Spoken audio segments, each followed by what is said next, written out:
It's with great pleasure that we're able to introduce to you the SIGGRAPH 95 keynote speaker, Steve Jobs. As many of you know, Steve co-founded and was chairman of Apple Computer. He led Apple to become a $2 billion company, during which time he co-designed the Apple II and led the development, marketing, and manufacturing of the Macintosh and LaserWriter printer.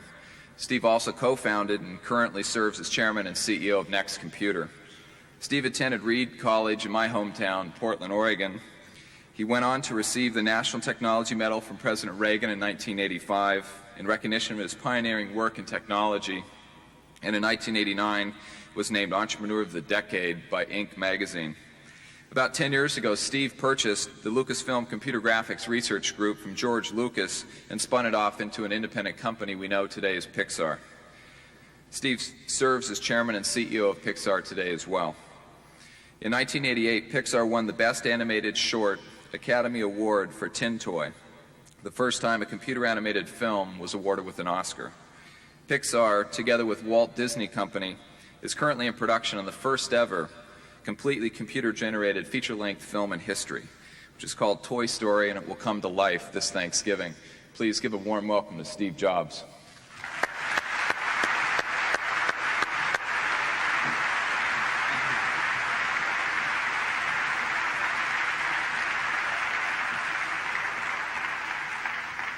There's going to be a test on that last stuff after this keynote.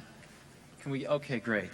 I'm really privileged to be here this morning, and my colleagues and I feel really special to be able to talk to you today about some really exciting stuff. I want to talk about three things today. The first one is the centenary. Second one is scale and complexity. And the third is a place in history. Let's start with the first one. As I was doing some research for today, I discovered a really startling fact that is all the more relevant since computer graphics is making major contributions to the motion picture industry, and seems quite appropriate since we are in Los Angeles, which is the worldwide center for motion pictures. And that fact was that this year is the 100th anniversary, the centenary year, of the first motion picture. The first motion picture was shown in 1895. It was created by two brothers, Antoine and Louis Lumière, and it was projected below the Grand Café in Paris, France, 100 years ago, December 28th, 1895. So we are at the centenary of this incredible invention. Now, what I'd like to do is examine how technology has influenced the motion picture since that time. How has the incorporation of technology progressed, and how has it changed the way we view motion pictures? Well, the invention of the motion picture was an amazing feat of technology. The Lumière brothers invented their own cameras, their own projectors. We went along for almost 40 years before we saw the next major technological innovation, which was sound. In 1927, The Jazz Singer premiered, starring Al Jolson. It was mostly a silent picture with a few songs, but in it, Al Jolson spoke several lines, and with those lines ended the era of silent pictures forever. As a measure of how revolutionary this was, U.S. movie attendance went from 60 million persons in 1927, when The Jazz Singer premiered, to 110 million persons in 1929. Incidentally, The Jazz Singer was immensely popular and saved the studio that produced it, which was on the verge of bankruptcy, and that studio was Warner Brothers. If Warner Brothers had not taken a major gamble on new technology, there would be no Time Warner today. The next major incorporation of technology was in 1932. In 1932, Technicolor had perfected their three-strip color film process after having had many problems with some earlier technology. Unfortunately, they could not interest any major studio at that time in making a color film. Can you believe that? The studios treated it as a outrageously risky expense and refused to pony up the money to make color films. There was only one studio at the time that decided to go for it, and that was Walt Disney. And Walt Disney trained their animators in color theory and produced the first color films, the Silly Symphony cartoons, which won several Academy Awards and ushered in the age of color. The next major breakthrough was in 1937 with Snow White, the world's first animated feature film produced by Walt Disney. It incorporated many innovations, including the multiplane camera, and really was the first new form of motion picture entertainment since the invention of the motion picture itself some 42 years earlier. Animation would never be the same again, and Disney's led the way since then. The next innovation was 2 years later. While there were a half a dozen live-action films which incorporated Technicolor before The Wizard of Oz, none of them were either commercially successful, nor did they ignite the public's demand for color. The Wizard of Oz changed all that and became the icon of bringing color into live-action films. We then progress almost 40 years before the next major incorporation of new technology, which was Star Wars in 1977. Star Wars not only totally redefined the science fiction motion picture film genre, but it also elevated special effects to become an equal partner to live action in storytelling and motion pictures.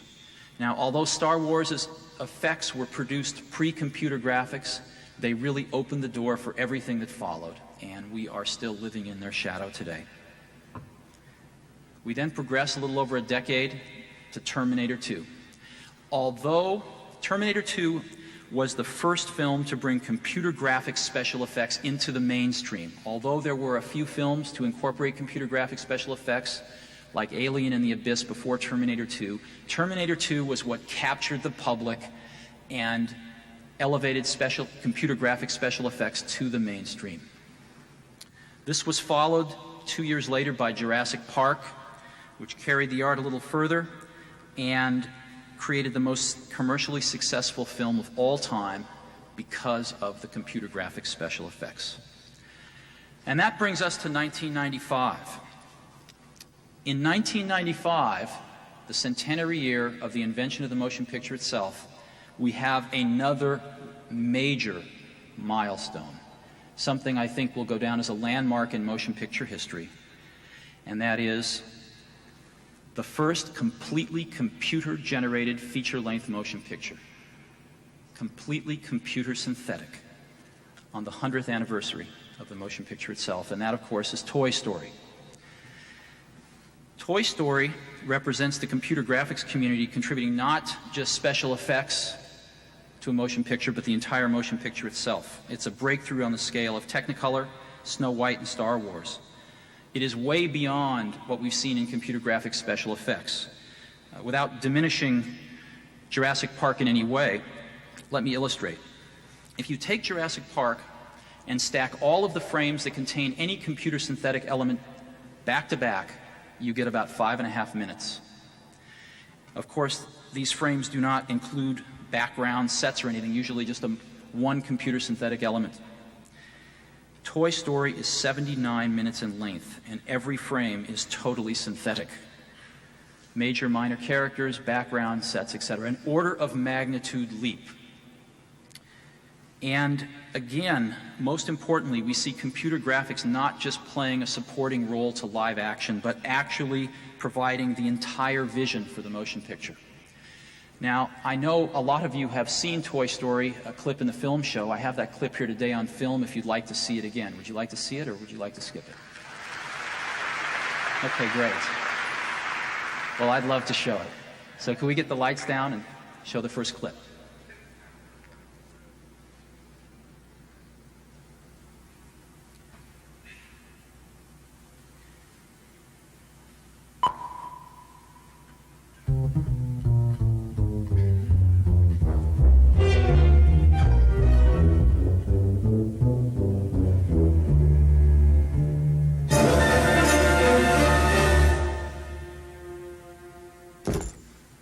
Sergeant, establish a recon post downstairs. Code Red.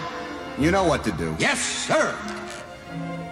All right, men. You heard it. Code Red. Repeat. We are at Code Red. Recon Plan Charlie. Execute. Let's move, move, move, move, move!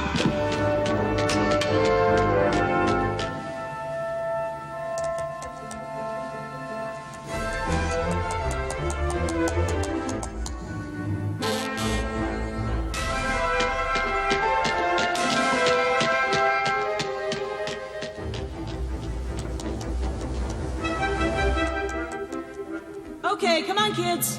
Everyone in the living room. It's almost time for the presents. Hey, everybody in here.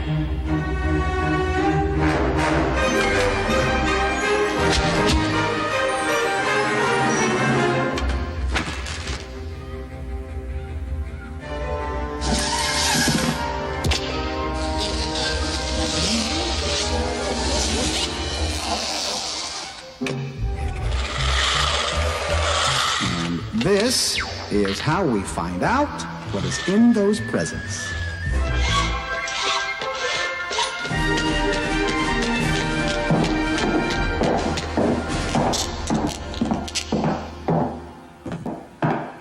Oh, what in the world?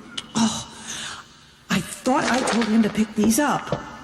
Shouldn't they be there by now? What's taking them so long? Hey, these guys are professionals. They're the best.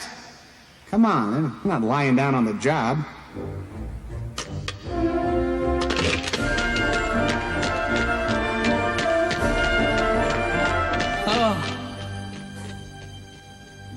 Go on without me. Just go. A good soldier never leaves a man behind.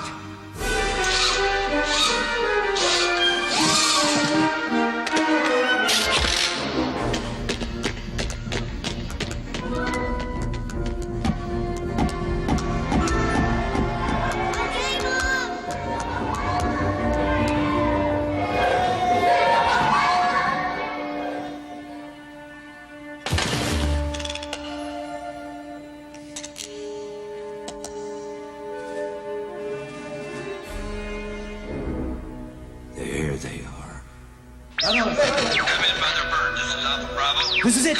This is it. Quiet, quiet, quiet, quiet. All right. Andy's opening the first present now. Mrs. Potato Head, Mrs. Potato Head, Mrs. Potato Head. Hey, I can drink, can't I? The boat's coming off.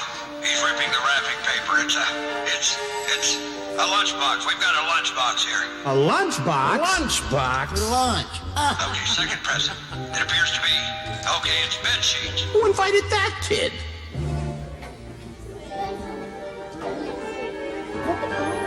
Oh, only one left. Okay, we're on the last present now. Last present! It's a big one.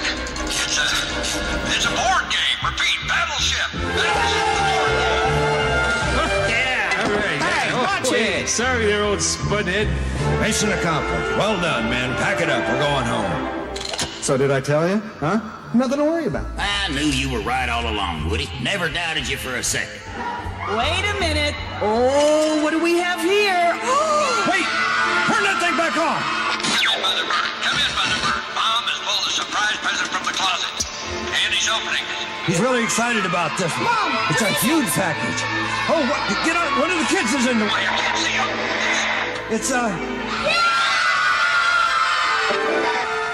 It's a what? What is it?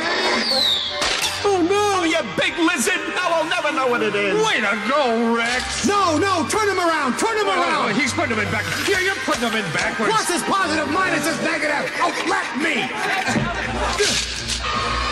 Let's go to my room, guys. Red alert! Red alert! Andy is coming upstairs. There! Huge intrusion. Repeat. Resume your positions now. Andy's coming, everybody! Back to your places, hurry! Where's my ear? It's in my ear. Did you see my ear? Here I come! Here I come!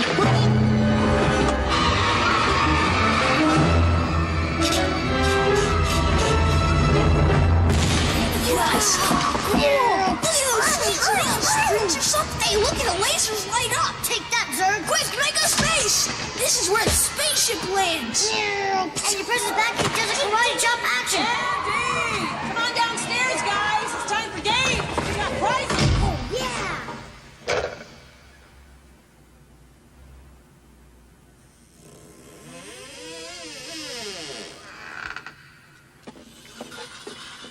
is it? What the heck is up there? Woody, who's up there with you? Woody? What are you doing under the bed?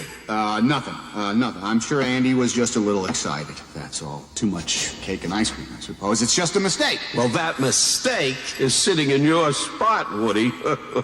Have you been replaced? Hey, what did I tell you earlier? No one is getting replaced. Now let's all be polite and give whatever it is up there a nice, big Andy's room welcome.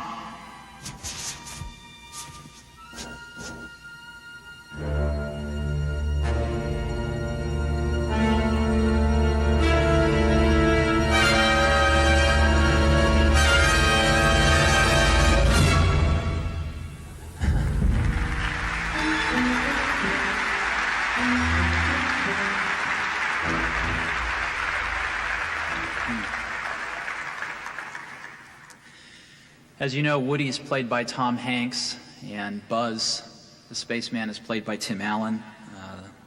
Toy Story has been written, directed, and produced by Pixar in a partnership with the Walt Disney Company, and we can see how it turns out at Thanksgiving.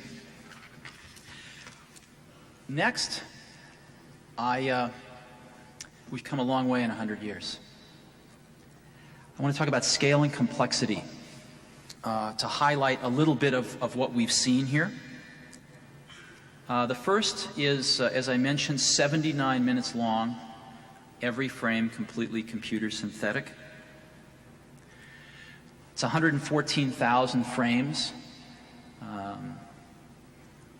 about 1,600 different shots, so it's a very complex movie in terms of the number of shots. 400 plus models. As you know, our process for making this film, we call it computer animated, but it's not really computer animated, it's computer drawn. We make mathematical computer models of everything from the characters to the sets. We have a whole digital back lot, if you will. And those models are then turned over to the animators, and the animators act the characters by manipulating the models. These models are not just external surface appearances. We insert musculature and skeletal structures inside the model so that we can move them in natural ways. After the animators animate the characters, the scenes are then lighted, everything is shaded, and then they are given to a giant rendering farm of computers which draws them. And as you know, a computer these days can draw a lot in a second. These computers draw for several hours, yielding the 3D effect that could really not be done by hand. So the models are incredibly critical. There are well over 10 person-years in the modeling of these characters. 160 billion pixels in this film, and 600 billion bytes. That's over 1,000 CD-ROMs to hold the data in this film. So it is not only an exercise in artistic creativity and in computer science technology, it is also an exercise in managing scale and complexity that we have not seen the likes of in computer graphics very often. 34 terabytes of RenderMan files have been rendered to make this film. We warn you not to try this at home. And 800,000 machine hours to render the film. By the way, we use Sun's fastest product, SparkStation 20 quad processors, to do this on. So that's a feeling for some of the scale. Let's take a look at some of the complexity. This is Woody, a character throughout the film. Just as an example, Woody has 723 animation control points, all of them available to the animators or actors to animate Woody. 212 of them are on the face, 58 of them on the mouth alone. This is Buzz. Buzz has approximately the same number of animation controls, and texture maps, has 189 texture maps at the beginning of the film when he's nice and clean. He gets dirtier throughout the film, and at his most dirty point he has 639 different texture maps. This is a scene of a neighborhood. You can see the motion blur of the car on the right. But I wanted to call your attention in particular to the trees.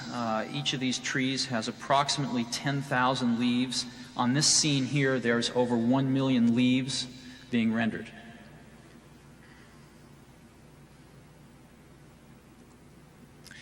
This is a scene with cars in it. We have 36 automobiles in Toy Story, 13 different chassis and power plants arranged with different bodies. And this is a scene from a gas station. As you can see, Woody and Buzz are not getting along too well. They arrive at a gas station and they meet this truck there after they get lost out of a minivan. This truck has 36 different lights on it, if you count the headlights and the taillights, the running lights. It has 200 feet of tubing on it. It has 346 bolts in it, 18 wheels. It has over 2,000 surfaces and over 20,000 animation controls on it. Now, what I'd like to do now, again, to show you a flavor of the complexity, is I brought along another 90-second clip from this gas station scene, and if we could go ahead and roll that now.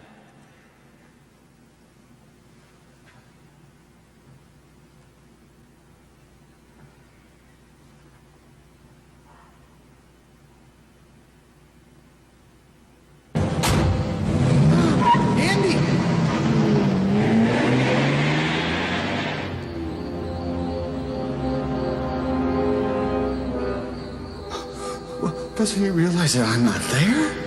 No! I'm lost! I'm a lost toy!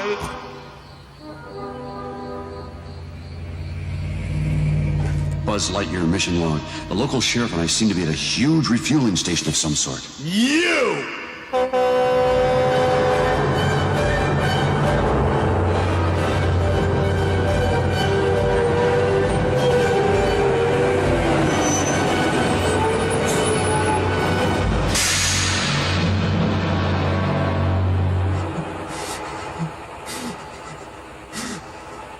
According to my Nava computer, the... Shut up!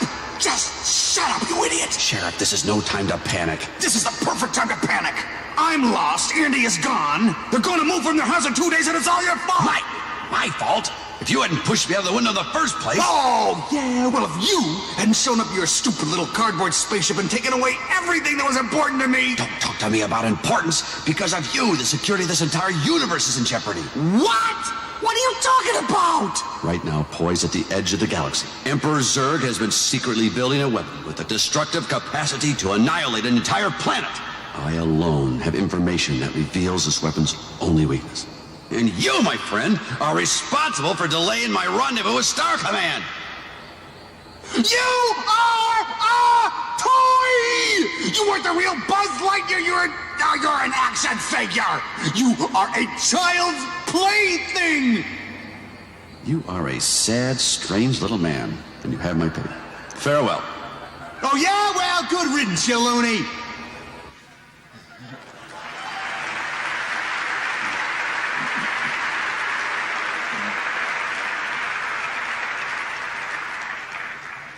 As you can see, this is the classic buddy picture with two characters don't like each other at all, find themselves in a situation of mutual adversity, and have to learn to work together and respect each other through the rest of the film. I want to talk for a minute about a place in history. The computer graphics community has been climbing the wall of the castle for 20 years, standing on each other's shoulders, and made immense progress, as we've seen today. And finally, we have now scaled the castle wall, and we're in the castle now with Toy Story. And I think that that is an achievement that many people in this room should take proud ownership in. And we should take a few minutes today on the 100th anniversary of the invention of the motion picture to contemplate the contributions that we're making. We have now pioneered, I think, really the next major offshoot of the motion picture.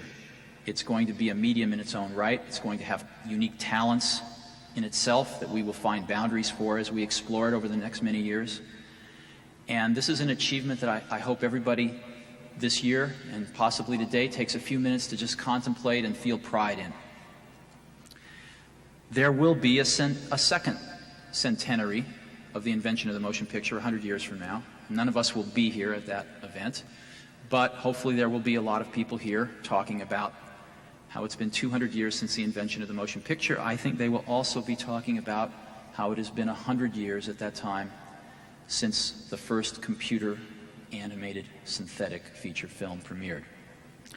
And I would like to suggest that we all have a lot to be proud of as a community, and we feel very honored to be producing this picture representing the works of all of us over the last 20 years. Thank you very much.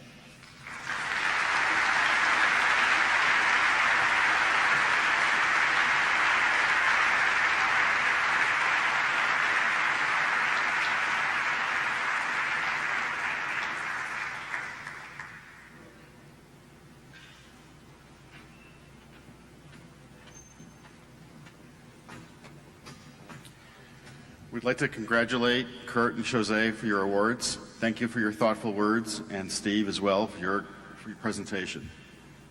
Thanks a lot for coming, everybody.